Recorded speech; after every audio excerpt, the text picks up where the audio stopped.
I know I shouldn't cry, but I've had enough. I can't take it anymore. Getting out of here anytime soon? It's impossible. I can't let myself think about how much I want to get out of here. If I keep thinking like that, I might decide to. Rosquinhas. Eu preciso comer algumas rosquinhas. Isso vai me animar. E com essa ideia em mente, a Hina sai de seu quarto em direção ao refeitório. Está triste por quebrar a regra noturna que concordaram, mas rosquinhas são uma necessidade absoluta para ela agora.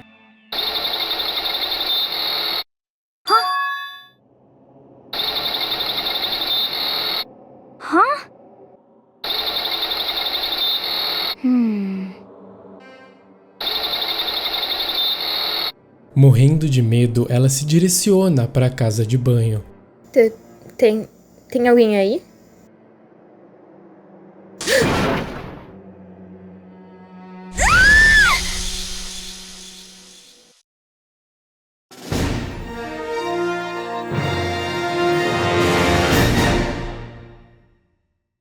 O Makoto acorda na manhã após a conclusão do segundo julgamento de classe. Todos se reúnem no refeitório como sempre, a Toko e o Byakuya ausentes, mas a Hina também não está aqui. A Sakura disse que ela estava com dor de estômago, então está no seu quarto descansando. Normalmente ela é toda cheia de energia, o que preocupa a Sakura. O Hiro diz que é nessas horas que o chefe tem que puxar as rédeas, mas o Taka ainda está congelado dos eventos de ontem. Mondo foi revelado como um assassino.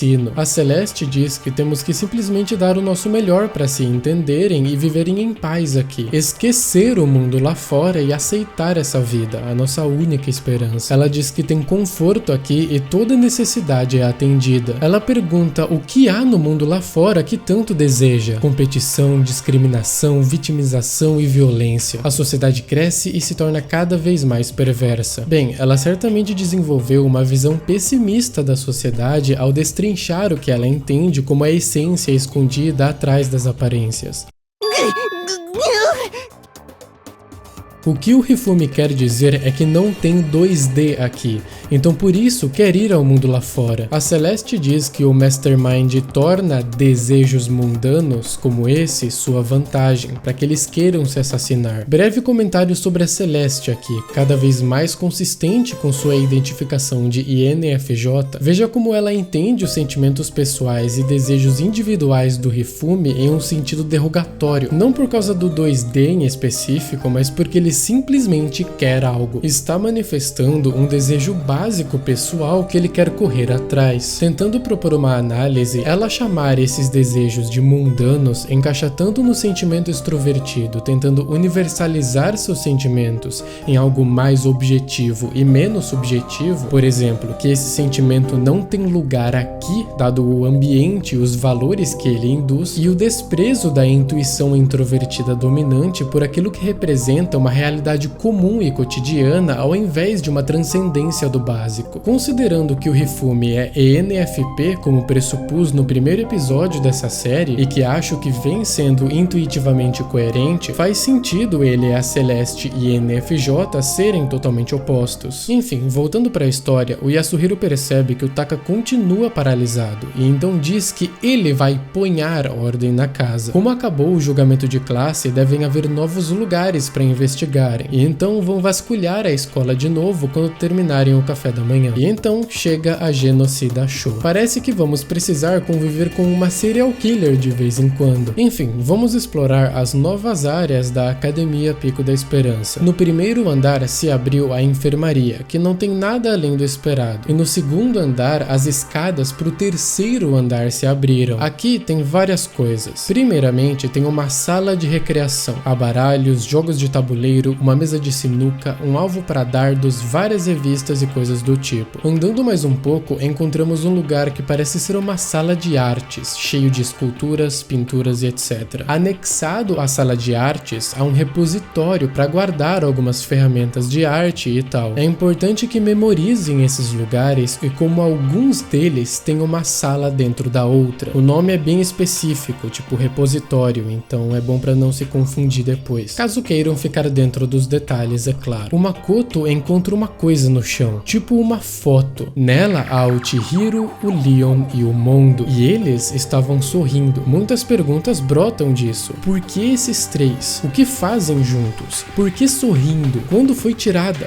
Por quê? Na janela da sala de aula da foto não há nada a cobrindo. Talvez não foi aqui na Pico da Esperança, então? E aí aparece o Monokuma, que cata a foto do Makoto. Ele pergunta sobre essa foto, mas o Monokuma não conta na dica de nada. Irritado que o Monokuma nunca dá uma resposta direta, o Makoto deixa isso pra lá por enquanto. Explorando mais o andar, encontramos o laboratório de física. Tem uma máquina imensa no meio. O Monokuma aparece para falar que é uma máquina do tempo, que foi criada por um aluno aqui da academia, o Físico Supremo. Mas ele não estuda mais aqui. Ele morreu durante a tragédia. O Taka fica intrigado com a ideia de voltar no tempo, porque quer impedir o Mondo de fazer o que fez. Mas, para sua infelicidade, essa máquina só volta 1 minuto no tempo, pra tipo, quando você deixa suas coisas no micro-ondas por 1 minuto a mais. Mas logo em seguida, o Monokuma diz que é tudo mentira, máquinas do tempo nem existem. Esse treco gigante é só um purificador de ar, produz ar limpinho onde quer que você esteja. De fato, essa máquina é a razão deles terem esse ar puro, mesmo totalmente trancafiados e isolados do mundo exterior. Aí ele vai embora. O Makoto fica enervado que o Monokuma se deu o trabalho de ferir o Taka, que já está sofrendo. Ele, inclusive, ainda não fala com ninguém. Anexada à sala de física, há a sala de equipamento. É bagunçada e com cheiros químicos estranhos no ar, que a Genocida Show parece gostar. Voltando na sala de física, encontramos uma câmera digital, com um tipo de design esquisito de anime. Parece acabada, mas ainda funciona, então o Makoto a coleta. E então terminamos de investigar tudo e voltamos pro refeitório. Lá encontramos a Hina. Os outros também chegam e cercam a Hina, preocupados, principalmente a Sakura. Disse que depois de comer rosquinhas já tá se sentindo melhor, mas não era com dor de estômago que ela tava? De qualquer forma, eles decidem discutir sobre suas descobertas. Eles comentam sobre coisas que o Makoto já viu, como o purificador de ar. O Hiro diz que viu o Byakuya na biblioteca, e a Genocida Show, que aparentemente estava procurando pelo Byakuya, corre em direção a ele. A Sakura confirma que todas as janelas do terceiro andar também estavam bloqueadas por placas de metal e testou uma por uma. E então o Makoto mostra a câmera digital que encontrou. O Hiro dá uma olhada e a qualidade da imagem é horrível, e ela só consegue salvar 5 fotos e nem tem timer. A Celeste acha o design estranho, mas o Hifumi diz que não é estranho, é a Princesa Piggles de demônio angelical princesinha fofinha. Ele diz que essa câmera é um prêmio super raro que foi dado em um bingo de uma convenção de anime. E aí ele percebe que essa câmera é a câmera dele mesmo. É sua propriedade mais valiosa, mas que sumiu no primeiro dia junto com seu telefone. Claro, porque o Monokuma confiscou os pertences importantes deles. O Hifumi aponta que ela tá toda suja e que, já que não está em condições perfeitas, não precisa mais dela. A Celeste pede se pode ficar com a câmera, porque talvez encontre algum tipo de utilidade para ela. E se alguém quiser emprestada, é só pedir. Ninguém mais precisa de uma câmera mesmo, então fica com ela. O assunto da câmera acaba e o Makoto traz a atenção de todos a foto estranha que encontrou no depósito. Uma foto do Leon, Mondo e Chihiro juntos e sorrindo. E nela não haviam placas de metal cobrindo as janelas. Eles não se conheciam antes de vir aqui, então não tem como ser antes disso. E também não tem como ser depois de agora, porque vimos os 3 morrerem com nossos próprios olhos. A Celeste acha que a única possibilidade é que o Monokuma forjou essa foto. E o assunto meio que se encerra sem nenhuma conclusão. A Celeste diz que tem algo a incomodando que gostaria de discutir. É sobre a Hina. Ela acha que a dor de estômago foi uma mentira e pergunta o que realmente aconteceu. Sempre que alguém mente, eles têm um jeito de demonstrar. Um tique, uma reação que você não pode esconder, não importa o quanto tente. Sempre que a Hina mente, a ponta de seu nariz se torna um pouquinho mais longa. O quê? É sério? Na verdade, não. Hã? Mas essa reação acabou de confirmar. Você estava mentindo. A Sakura pede pra Hina ser honesta, e ela diz diz que mentiu de fato, mas por uma razão específica. Ela diz que mesmo se falasse a verdade, não iriam acreditar nela. Ela viu um fantasma. A maioria das pessoas reagiu meio que com descrença mesmo, mas a Sakura diz que acredita na Hina, que não importa o que os outros dizem, acreditará nela, independente do que diga. Então pede para ela contar mais sobre. Em resumo, ela estava meio deprimida ontem à noite e então foi buscar rosquinhas no depósito, mesmo que se sentindo mal por quebrar a regra noturna que concordaram.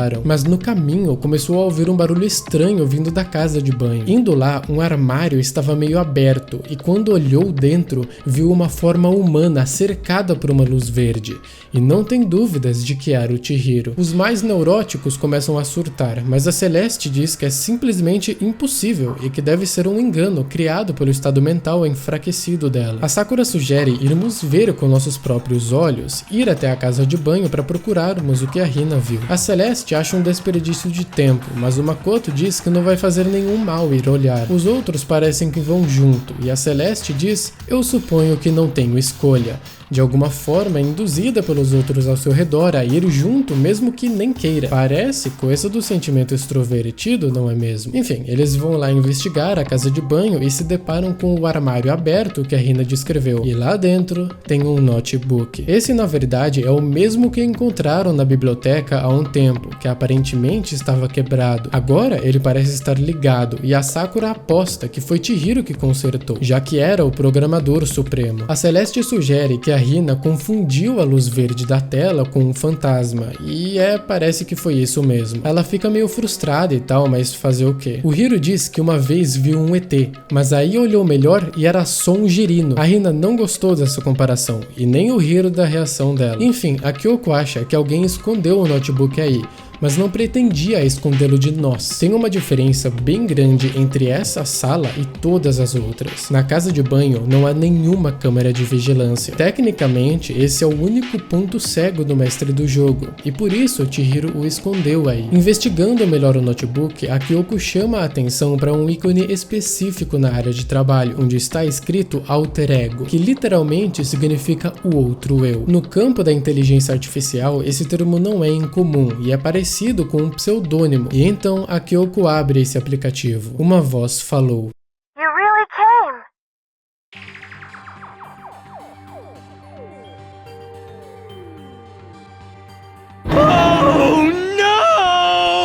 Digamos que Danganronpa 1 é um jogo mais antigo, e nem todos os personagens são familiarizados com tecnologia. A Kyoko começou a digitar e perguntou o que ele é. Hello, nice to meet you. I'm Chihiro Fujisaki. A voz e o tom é idêntico ao Chihiro. Enfim, foi com esse programa de inteligência artificial, o Alter Ego, que Chihiro ganhou o título de programador supremo. O programa também ganha conhecimento e cresce aos poucos usando coisas de machine learning. Se continuar evoluindo, vai se tornar mais do que só um software e poderá até substituir pessoas. Nesse caso, o Alter Ego é tipo uma segunda personalidade perfeita, que não esquece nada e não envelhece. O Makoto pergunta pra Kyoko como ela sabe tanto disso e ela não diz nada. Enfim, Chihiro escondeu o notebook aqui e instalou o programa. Por péssimos motivos, o Hifumi gosta da ideia do programa o chamar de mestre, mas vamos deixar isso de lado por enquanto. A Kyoko pergunta o quanto o Alter Ego sabe dessa situação toda, e ele parece estar ciente do jogo da morte. Ela pergunta por que ele está aqui, e o Chihiro queria que o programa fizesse uma análise dos arquivos armazenados nesse notebook. São sobre a escola, mas a proteção é bem forte, então devem conter segredos importantes, como o segredo dessa escola. A Kyoko pergunta quanto tempo vai levar para desbloquear tudo, e o Alter Ego diz que um tempinho, e que pode deixar isso com ele. A Kyoko digita para ele tomar cuidado com o mestre do jogo o encontrar. Ele tem um plano em mente caso isso aconteça. O Alter Ego tem acesso ao webcam do notebook, então se alguém suspeito aparecer, ele vai gritar por ajuda. Durante o dia isso é de boa, mas durante o período noturno noturno é um problema, porque os quartos deles são a prova de som, então não ouviriam o alter ego. Surge a ideia de revezarem uma patrulha no vestiário, mas seria muito suspeito na visão do mestre do jogo. A Kyoko só diz que vai deixar a porta do seu quarto aberta durante o período noturno. Assim, ela conseguirá ouvir, mas se fazer isso, há a chance dela se tornar uma vítima. Ela diz que não é tão fraca quanto talvez pense, e que pode ter certeza que não vai cair sem lutar. Tinha uma força perceptível nas palavras dela, totalmente confiante de que ia ficar bem. Uma confiança similar à do Byakuya, mas ao mesmo tempo diferente. O que ela disse passava uma impressão totalmente diferente. Ao contrário do Byakuya, que nasceu no campo de batalha, era como se ela foi jogada no campo de batalha. Eu vou deixar anotada essa observação do Makoto porque talvez seja importante para depois. O alter ego diz que não vê o mestre, o Chihiro, faz algum tempo e pergunta o que aconteceu. A Kyoko responde que o Chihiro está morto e foi assassinado pelo mundo. Ele diz que já imaginava, pois as chances dele sobreviver eram baixas. O Hifumi sente pena do alter ego, mas a Celeste diz que ele não tem sentimentos, é só um programa. Enfim, eles encerram por ali hoje e antes de sair,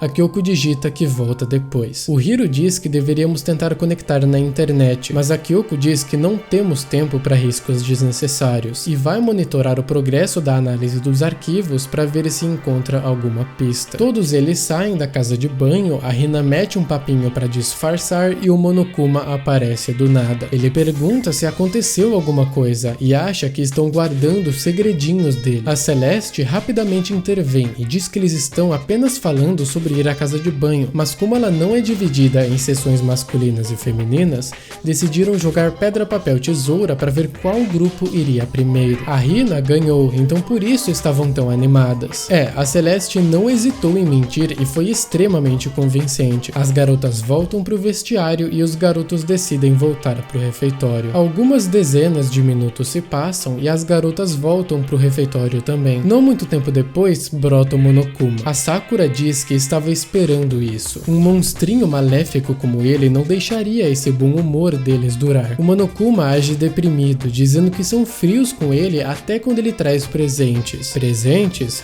Ele pede para se reunirem no ginásio. A Kyoko acha que ele vai fazer o mesmo de antes, providenciar um motivo para fazer o jogo da morte andar. Por enquanto, eles têm que aguentar firme. Chegando lá, já estavam o Byakuya e a Toko. Parece que a genocida Sho saiu de cena. O Byakuya diz que ouviu algo como um espirro e ela voltou ao normal. Enfim, parece que todos estão aqui, o que significa...